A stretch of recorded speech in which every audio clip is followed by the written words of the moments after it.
Let's pretend that Brian Cashman spends his free time collecting antiques and oddities.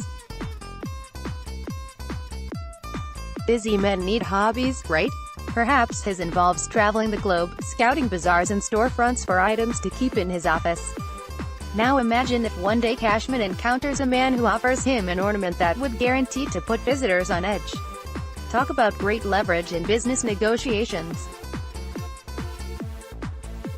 It gets even better though, as the item grants 3 wishes to its owner. A completed transaction, Cashman acquired 1 monkey's paw in exchange for cash considerations.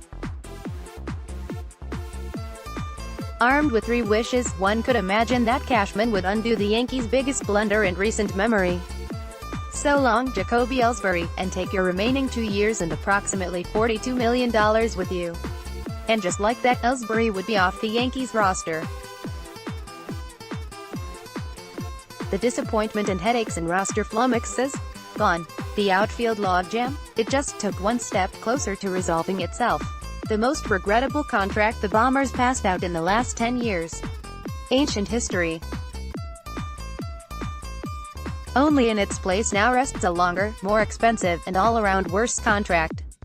On Monday afternoon, the baseball world got riled up when Buster Olney reported that the San Francisco Giants discussed pursuing a trade for Ellsbury.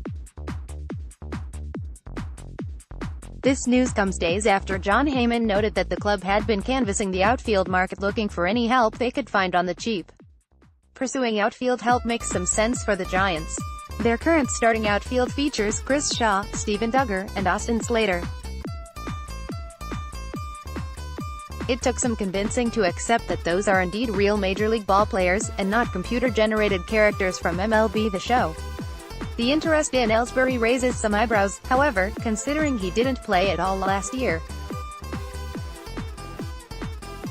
When healthy in 2017, he authored a .264, .348, .402 batting line with a 101 WRC.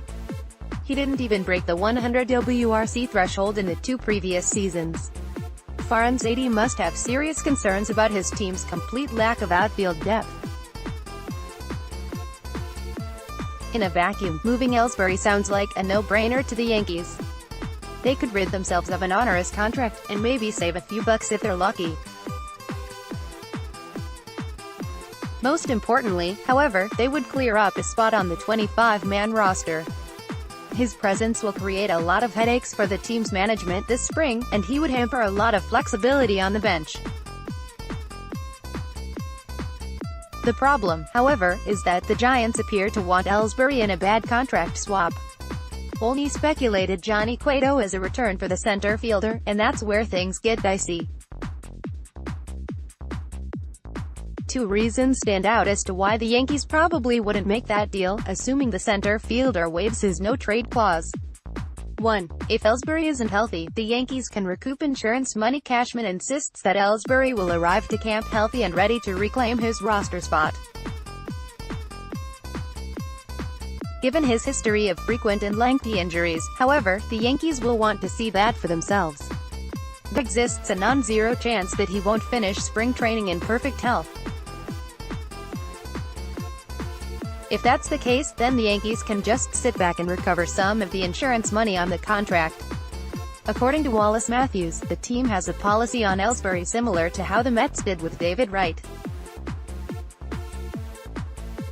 He explained that the club recouped $15,857,142.86 by letting him sit out for the year. As long as that possibility exists, the Bombers have no urgency to move Ellsbury.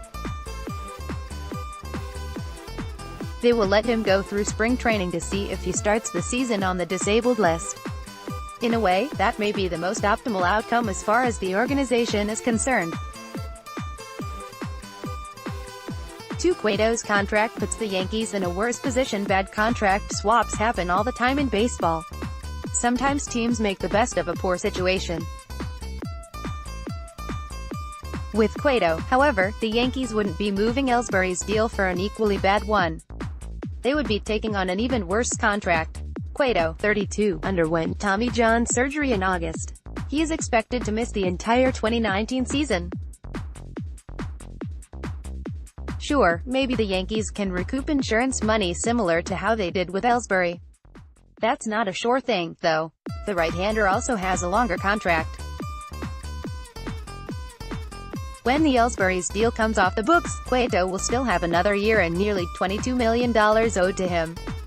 The whole point would be to get out from underneath the Ellsbury albatross, not prolong the ordeal. There exists a chance that Cueto could be useful as a fifth starter, effectively taking CC Sabathia's place once the southpaw retires. Cueto had a 4.52 ERA, 4.49 FIP in 2017, but had even worse peripherals last year with a 3.23 ERA, 4.71 FIP. The juice isn't worth the squeeze here. For years fans have clamored for a way to trade Jacoby Ellsbury. In all likelihood, the front office felt similarly. The Yankees, however, have to approach such a move in a smart fashion. They should remember to be careful what they wished for. That monkey's paw can be dangerous.